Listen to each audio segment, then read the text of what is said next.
চলুন বানিয়ে নেওয়া যাক আজকে এই রং বেরঙের সুন্দর পাটিসাপটা পিঠাগুলো। দেখতে যেমন লোভনীয়, খেতেও তেমন মজার। দারুণ এই পিঠাগুলো খুব সহজেই বানিয়ে ফেলতে পারবেন পুরো রেসিপি দেখে নিলে। আশা করি আজকের পুরো ভিডিওটি দেখবেন। চলুন শুরু করা যাক। আসসালামু আলাইকুম, কেমন আছেন সবাই? আশা করি যে যেখান থেকে আমার ভিডিও সবসময় দেখে থাকেন সবাই ভালো আছেন এবং সুস্থ আছেন। সবাইকে শুভেচ্ছা জানিয়ে আজকে আরও একটি পর্ব শুরু করছি সহজ রান্নার। প্রথমেই পাটিসাপটা পিঠাগুলো বানিয়ে নেওয়ার জন্য ভিতরের খিরসাগুলো বানিয়ে নিব। এখানে 1 লিটার গরুর খাঁটি দুধ নিয়েছি। দিয়ে দিলাম অল্প কয়েকটা এলাচ এবং দারুচিনি। এখন খুব ভালো করে নাড়তে থাকবো অনবরত, একটা বলক চলে না আসা পর্যন্ত। কিছু সময় জাল করে নেওয়ার পরে সুন্দর একটা বলক চলে এসেছে। এখন এর মধ্যে আমি দিয়ে দিলাম 1 কাপ পরিমাণ গুঁড়ো দুধ। গুঁড়ো দুধগুলো আমি আগেই গুলিয়ে রেখেছিলাম। একটু মিশিয়ে নেওয়ার পরে এখন এর মধ্যে দিয়ে দিব 1/2 কাপের মতো চিনি। চিনিটা যে যেমন খেতে পছন্দ করেন পছন্দ অনুযায়ী কম বেশি করে নিতে পারবেন। খিরসা বানানোর ক্ষেত্রে গুঁড়ো দুধ এবং খাঁটি গরুর দুধ দুটো মিশিয়েই খিরসাটা বানিয়ে নেবেন। এতে করে খিরসার টেস্ট অনেক বেশি ভালো আসে। অনবরত নাড়তে থাকবো কিছু সময়। একটা বলক চলে এলেই এর মধ্যে আমি দিয়ে দিব সুজি। সুজি দেওয়ার সময় অনবরত নাড়তে থাকতে হবে, না হলে এটা দলা পেকে যাবে। এই বিষয়টা অবশ্যই খুব ভালো করে খেয়াল রাখবেন। 1/3 কাপ সুজি ব্যবহার করেছি এখানে। সুজি ব্যবহার করার আগে একটু ভেজে নেবেন, এতে করে খিরসার স্বাদটা অনেক বেশি ভালো আসবে। এখন অনবরত নাড়তে থাকবো যতক্ষণ পর্যন্ত না এটা ঘন হয়ে আসছে।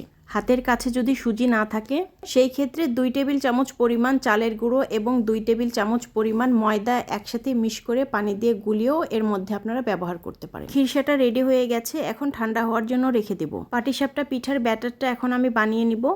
প্রথমে এখানে 2 কাপ চালের গুঁড়ো দিয়ে দিলাম। 1 চিমটি পরিমাণ একটু লবণ দিয়ে দিব। তারপর দিয়ে দিলাম এখানে 1 কাপের মতো ময়দা, সাথে দিয়ে দিলাম 1/2 কাপ চিনি। যারা চিনিটা কম পছন্দ করেন একটু কমিয়ে দিবেন। এখন এখানে দিয়ে দিব একটা ডিম। ডিম দিয়ে দিলে পিঠাগুলো অনেক বেশি সফট হবে এবং অনেক সময় পর্যন্ত এটা নরম থাকবে। আজকে পাটিসাপটা পিঠার ব্যাটারটা আমি দুধ দিয়ে তৈরি করে দেখাবো। আপনারা চাইলে এখানে সমপরিমাণ পানিও ব্যবহার করতে পারেন, কিন্তু দুধ দিয়ে বানালে পিঠাটা অনেক বেশি সুস্বাদু হবে খেতে। 2 কাপ গরম দুধ এখানে দিয়ে দিলাম, যেটাকে কুসুম গরম বলে। সাথে আরও 1/2 কাপ দুধ আমি পাশে রেখে দিয়েছি, প্রয়োজন মতো ব্যবহার করব। একবারেই দুধটা দেওয়া যাবে না। এখন খুব ভালো করে এটা মিশিয়ে নিব, একটুও গোটা গোটা যেন না থাকে। খুব ভালো করে মিশিয়ে নেওয়ার পরে বাকি 1/2 কাপ দুধও এখানে আমি দিয়ে দিলাম।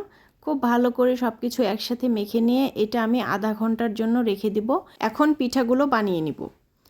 প্রথমেই কিছু ব্যাটার আমি আলাদা করে রং মিশিয়ে নিয়েছিলাম। আপনাদের পছন্দ অনুযায়ী আপনারা যে কোনো কালার মিশিয়ে নিতে পারেন।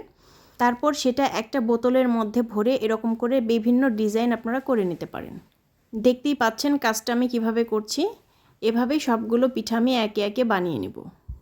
আমার চ্যানেলটি একদম নতুন। ভিডিওগুলো যদি ভালো লেগে থাকে তাহলে অবশ্যই চ্যানেলটিকে সাবস্ক্রাইব করে দিবেন এবং চ্যানেলটির পাশেই থাকবেন। যদি ফেসবুক থেকে দেখে থাকেন তাহলে অবশ্যই পেজটিকে ফলো করে দিবেন এবং লাইক, কমেন্ট, শেয়ার করবেন বেশি বেশি। সবগুলোই আমি বিভিন্ন রকম ডিজাইন করে বানিয়ে নিচ্ছি। আপনাদের পছন্দ অনুযায়ী আপনারা বানিয়ে নেবেন।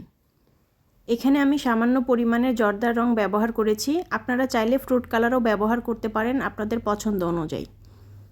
একে একে এভাবে সবগুলো পিঠা আমি বানিয়ে নিব। সবগুলো বানিয়ে নেওয়া শেষে এখন কালার মেশানো যে ব্যাটারগুলো ছিল সেগুলো দিয়েও আমি এভাবে পিঠা বানিয়ে নিব। খিরসা দিয়ে দিলাম। এখন ভাঁজ করে নেব পাটিসাপটার মতো করে। তৈরি হয়ে গেল কালারফুল চমৎকার পাটিসাপটা পিঠা। দেখলেন তো কত সহজেই বানিয়ে ফেলা যায় এই পাটিসাপটা পিঠাগুলো। আশা করি বরাবরের মতো আজকের ভিডিওটিও আপনাদের কাছে অনেক বেশি ভালো লেগেছে। ভিডিও ভালো লাগলে আমাকে অবশ্যই কমেন্টে জানাবেন।